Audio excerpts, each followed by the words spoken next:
नमस्कार, बहुत स्वागत है आपका और मैं हूं आपके साथ माधुरी तिवारी। जन अधिकार पार्टी के सुप्रीमो सह पूर्व सांसद राजेश रंजन उर्फ पप्पू यादव एक दिवसीय दौरे पर कटिहार पहुंचे। इस दौरान कटिहार पहुंचने पर उन्होंने दिवंगत पटेल चौक निवासी राजेश यादव के परिजनों से मुलाकात की, जिनका बीते दिनों कुछ अपराधियों ने गोली मारकर हत्या कर दी थी। दिवंगत राजेश यादव के परिजनों से मिलते हुए पप्पू यादव ने अपनी गहरी संवेदनाएं व्यक्त की, जबकि पीड़ित परिवार को न्याय दिलाने का भरोसा भी दिया। इस दौरान जाप सुप्रीमो पप्पू यादव ने कहा कि आखिर पीड़ित परिवार को न्याय कब मिलेगा और कानून इतना कमजोर क्यों हो गया है और इस हत्या में शामिल अपराधियों की गिरफ्तारी अब तक क्यों नहीं हो पाई, ये सबसे बड़ा सवाल है।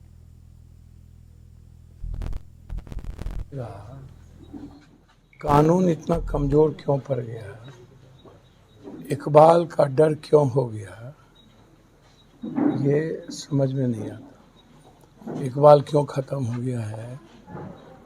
और मुझको लगता है कि मैं जो बार बार कहता हूँ, ये जो पूरे साम्राज्य का पर कब्जा हो गया है जमीन माफियाओं का, सीआई, सीओ, डीसीएलआर, एडीएम और इधर नेता और इधर माफिया, पूरा एक शहर नहीं, शहर का शहर माफियाओं की गिरफ्त में है। पूर्णिया में भी एक जमींदार महेंद्र यादव को बुरे तरीके से क्रिमिनल आकर के मारा, बांध करके जमीन कब्जा करने की कोशिश 2 दिन। वहीं झारखंड के बोकारो में जमीन माफिया बेखौफ हो गए हैं। यही कारण है कि महज 4 घंटे में बनाया गया घर और उसके बाउंड्री को जमीन दोस्त करने का काम किया गया। इस दौरान जमीन माफिया के गुंडों ने 65 वर्ष या वृद्ध व्यक्ति को बंदूक की नोक पर अपने कार्यालय में बंधक बनाकर रखा। जब बहू और पोता पोती मौके पर पहुंचे तब वृद्ध व्यक्ति को छोड़ दिया गया। वृद्ध व्यक्ति किसी को लेकर थाने से लेकर एसपी तक के पास फरियाद लगाता रहा, लेकिन इसकी सुनने वाला कोई नहीं था। पुलिस इस जमीन विवाद की बात पर अपना पल्ला झाड़ने का काम कर रही है। हालांकि वृद्ध व्यक्ति ने कांग्रेस प्रदेश अध्यक्ष राजेश ठाकुर के घर पहुंचकर फरियाद लगाई।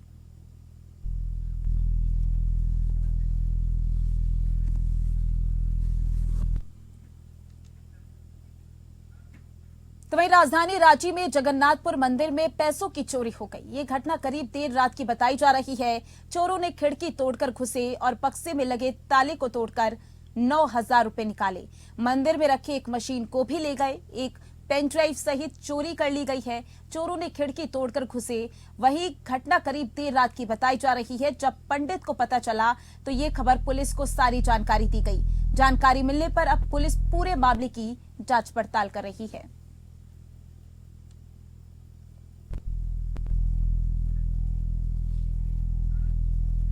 तो वहीं रामगढ़ चटुपाल घाटी सड़क दुर्घटना में एक बार फिर से रफ्तार का कहर देखने को मिला। बताते चले कि रांची से रामगढ़ की ओर आ रही ट्रेलर अनियंत्रित होकर ट्रैक्टर और एक अन्य गाड़ी को अपनी चपेट में ले लिया। ट्रेलर पलट गई। इस भीषण सड़क दुर्घटना में कई लोग घायल हो गए। तो वहीं सूत्र बताते हैं कि इस भीषण दुर्घटना में ट्रैक्टर ड्राइवर और एक अन्य की मौत हो गई है, जिसकी अधिकारिक पुष्टि पुलिस द्वारा नहीं की गई है। वहीं घटना के बाद रामगढ़ रांची एनएच मार्ग पर पूरी तरीके से जाम हो गया है। मौके पर रामगढ़ पुलिस राहत कार्य में जुटी हुई है और पुनः ट्रैफिक विधि व्यवस्था बनाने में लगी पड़ी है।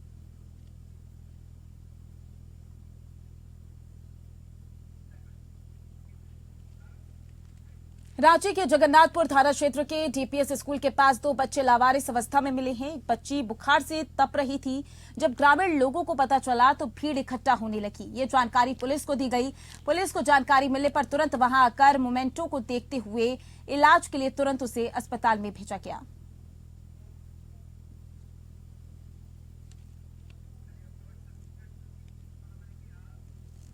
रुक करेंगे छत्तीसगढ़ की खबरों का, जहां 2 चरणों का मतदान छत्तीसगढ़ में संपन्न हो चुका है। 3 दिसंबर को परिणाम आने की तारीख भी घोषित हो चुकी है।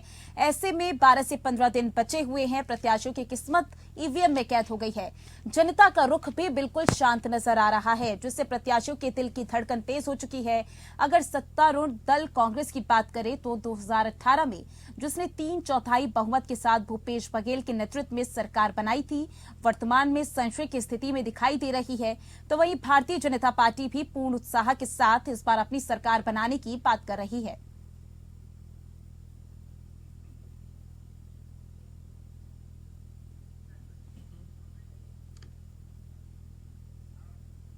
तो वहीं केंद्रीय जांच एजेंसी एनआईए को सुप्रीम कोर्ट से आज बड़ा झटका लगा है। कोर्ट ने एनआईए की याचिका को खारिज करते हुए छत्तीसगढ़ पुलिस को मामले की जांच की अनुमति दे दी है।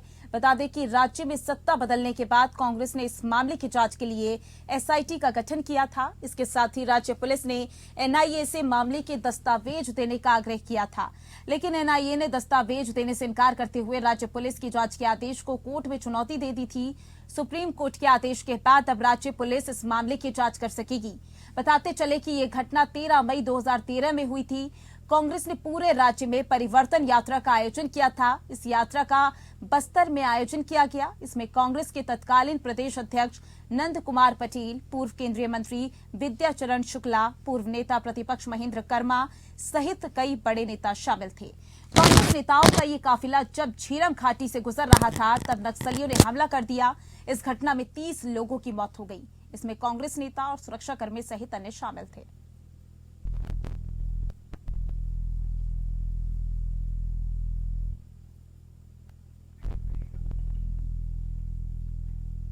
पुलिस को मामले की जांच की अनुमति दे दी गई है। बता दें आपको कि एनआईए को सुप्रीम कोर्ट से बड़ा झटका मिला है। कोर्ट ने एनआईए की याचिका खारिज कर दी है और उसके बाद छत्तीसगढ़ पुलिस को अब पूरे मामले की जांच की अनुमति भी दे दी गई है। बता दें आपको, कांग्रेस नेताओं का ये काफिला जब झीरम घाटी से गुजर रहा था, तब नक्सलियों ने हमला कर दिया। इस घटना में 30 लोगों की मौत हो गई थी। इसमें कांग्रेस नेता और सुरक्षाकर्मी सहित अन्य शामिल थे।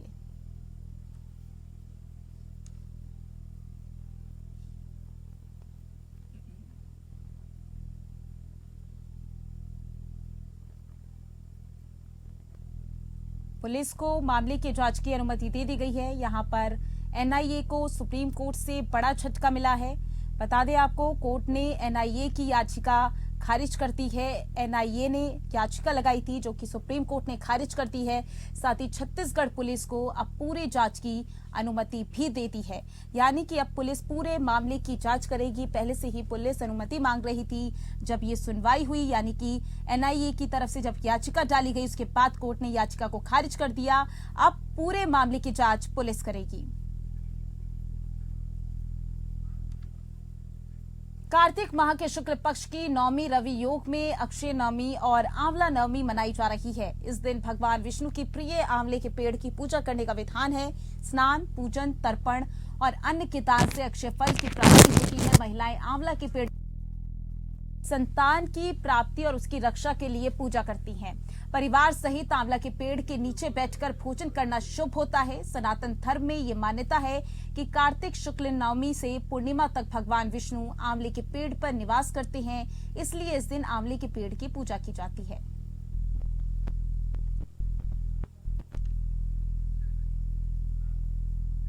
ग्वालियर जिले में लगातार डेंगू का प्रकोप बढ़ रहा है। शहर में डेंगू के बढ़ते प्रकोप से लोगों की चिंता बढ़ने लगी है। डेंगू के मरीजों की संख्या 950 के पार हो चुकी है। डेंगू को लेकर शहर में 1 दर्जन से अधिक ऐसी कॉलोनियां हैं जो कि हॉट स्पॉट बन चुकी हैं, जहां पर भारी संख्या में डेंगू का लार्वा पाया गया है। वहीं डेंगू के बढ़ते मरीजों को लेकर स्वास्थ्य विभाग और नगर निगम की टीम फॉगिंग और दवाओं का छिड़काव करने में जुटी हुई है। हालांकि सीएमएचओ का कहना है कि स्थिति अभी कंट्रोल में है। जांच अधिक होने से मरीजों की संख्या में इजाफा हुआ है। उनका ये भी कहना है कि जैसे जैसे सर्दी के मौसम में इजाफा होगा, डेंगू का असर भी कम होता जाएगा। फिलहाल स्वास्थ्य विभाग की 32 टीमें डेंगू की रोकथाम के प्रयास में जुटी हुई हैं और जिन इलाकों में भी डेंगू के मरीज सामने आते हैं, उन इलाकों में सैंपलिंग के साथ ही फॉगिंग और दवा का छिड़काव किया जाता है।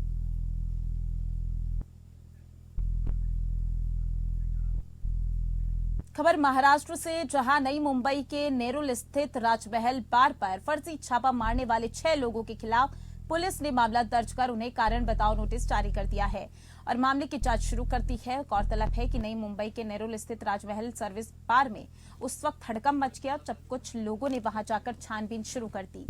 जब बार के संचालकों ने उनसे पूछा कि आप लोग कौन हो, तो उन्होंने कहा कि वो एंटी करप्शन ब्यूरो से हैं। वो बार में चल रहे अवैध कारनामों की शिकायत के बाद यहां आए हैं, जिसके बाद उन लोगों ने बार में मौजूद ग्राहकों को बाहर निकाल दिया। बार में काम करने वाली महिलाओं को किचन में बंद कर दिया। इस दौरान वो लोग महिलाओं के पास मौजूद पैसे छीनने लगे तो बार के संचालकों को शक हो गया, क्या वाकई में ये लोग एंटी करप्शन विभाग से हैं। तो उन्होंने तुरंत नेरुल पुलिस को फोन कर इस छापेमारी की जानकारी दी।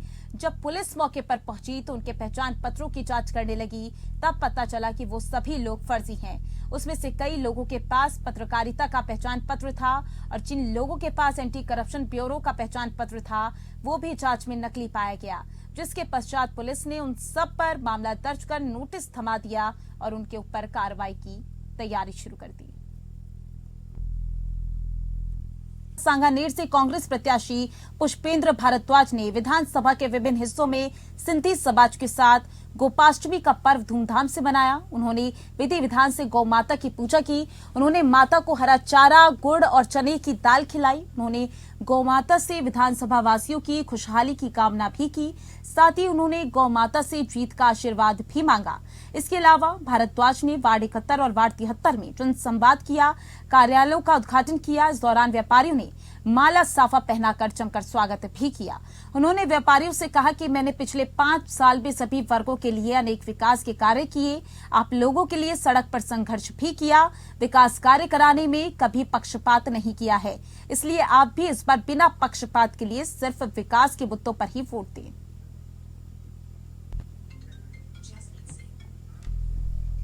अखिल भारतीय कांग्रेस कमेटी के मीडिया और पब्लिसिटी विभाग के चेयरमैन पवन खेड़ा ने राजस्थान प्रदेश कांग्रेस कमेटी मुख्यालय जयपुर पर आज यूट्यूब पर जारी वीडियो प्रदर्शित किया। उन्होंने बीजेपी सांसद और तिजारा से बीजेपी प्रत्याशी बाबा बालक नाथ पर वीडियो में लगाए गए आरोप और खुलासे पर प्रेस वार्ता को संबोधित किया। पवन खेड़ा ने कहा कि बाबा बालक नाथ का हम सब सम्मान करते हैं। नाथ संप्रदाय से हैं, हम उनका मन से आदर करते हैं, लेकिन कनाडा के निवासी जगमनदीप सिंह ने वीडियो डाला है। 10 से 15 दिन पहले भी इन्होंने कृषि मंत्री तोमर को लेकर कुछ खुलासा किया था, लेकिन मोदी जी व्यस्त है और उन्होंने जवाब नहीं दिया है। आज आए इस वीडियो में लगाए गए आरोप के आधार पर यह पूछना आवश्यक है कि तिजारा की कौन सी तिजारी है जिस 52 करोड़ का जिक्र वीडियो में है। वह 52 करोड़ रुपया बाबा बालकनाथ के पास कहां से आए। आजकल प्रधानमंत्री जी ने सोचना बंद कर दिया। हार से या तो डर गए, क्रिकेट की हार से डरे, कर्नाटक की हार से डरे, हिमाचल की हार से डरे, राजस्थान, मध्य प्रदेश, छत्तीसगढ़, तेलंगाना की आने वाली हार से डर रहे, हमें नहीं मालूम, लेकिन आजकल बिना सोचे समझे बोलते हैं, बिल्कुल सोच के नहीं बोलते। और साहब गहलोत सरकार ने प्रचार कर दिया, क्यों नहीं करें साहब? वर्ल्ड चैंपियन आप हो प्रचार की, हम मानते हैं, वो श्रेय आपसे कोई नहीं ले सकता। वर्ल्ड चैंपियन आप ही रहोगे प्रचार के, लेकिन थोड़ा बहुत प्रचार विज्ञापन तो हमें भी कर लेने दीजिए।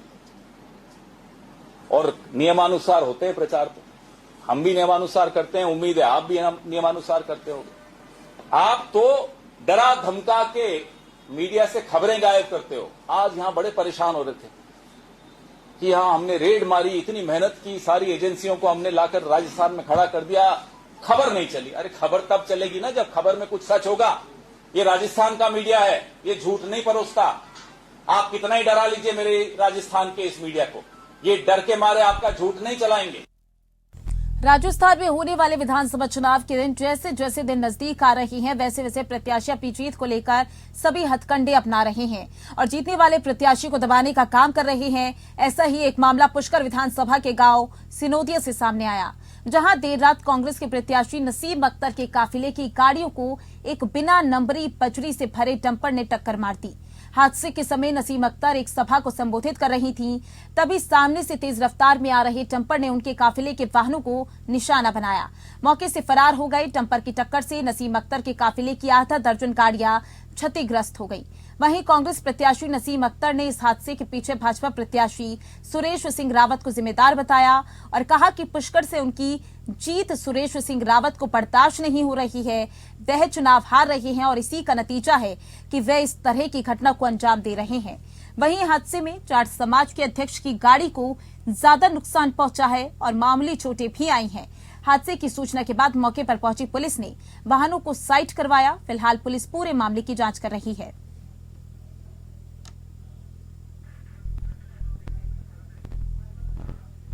रुक करेंगे उत्तराखंड की खबरों का, जहां उत्तराखंड के उत्तरकाशी में सुरंग ढहने से फंसे 41 मजदूरों को निकालने के लिए 10 दिन से रेस्क्यू ऑपरेशन चलाया जा रहा है।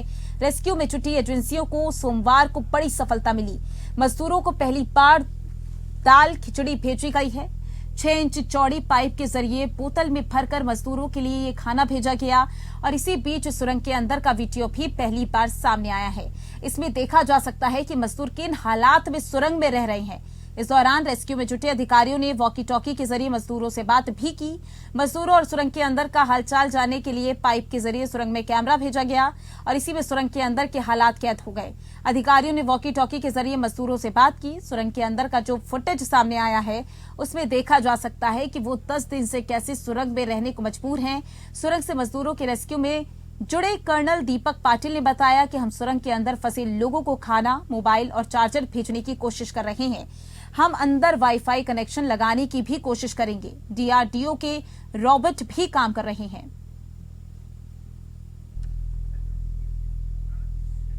प्रधानमंत्री नरेंद्र मोदी ने मुख्यमंत्री पुष्कर सिंह धामी को पुनः फोन कर सिलक्यारा उत्तरकाशी में निर्माणाधीन सुरंग में फंसे श्रमिकों के राहत एवं बचाव कार्यों की जानकारी ली।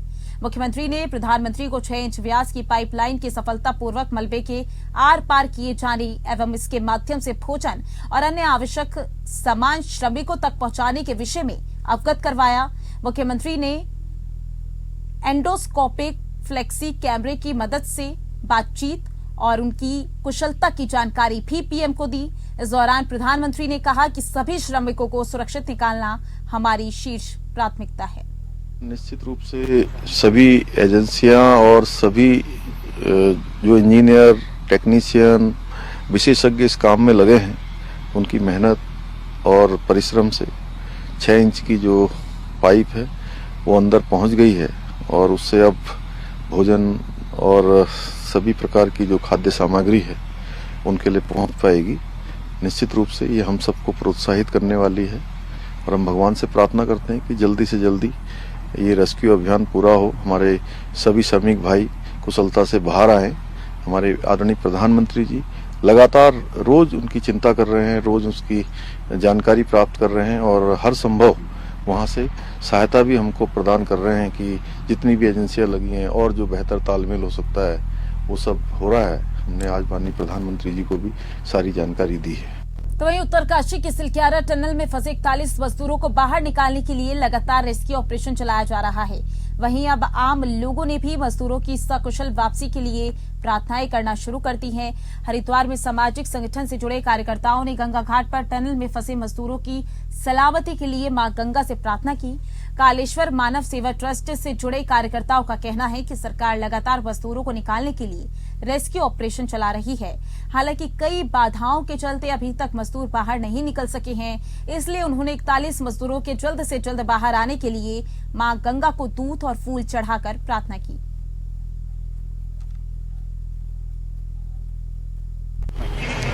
उत्तरकाशी में पिछले 9 से 10 दिन से टनल में जो मजदूर लोग फंसे हुए हैं उनको सकुशल उनकी वापसी की हमने कामना करी है माँ गंगा जी से। वैसे तो हमारी सरकार पूरा प्रयास कर रही है उनको निकालने का, लेकिन फिर भी हम माँ गंगा जी से ये प्रार्थना करते हैं कि वो जल्द से जल्द सकुशल अपने घर वापस आ जाए। आज हमने गंगा माँ की पूजा करी और गंगा माँ को दूध और जल अर्पित किया, पुष्प अर्पित करे हमने। और फिलहाल के लिए इस बुलेटिन में बस इतना ही। नमस्कार।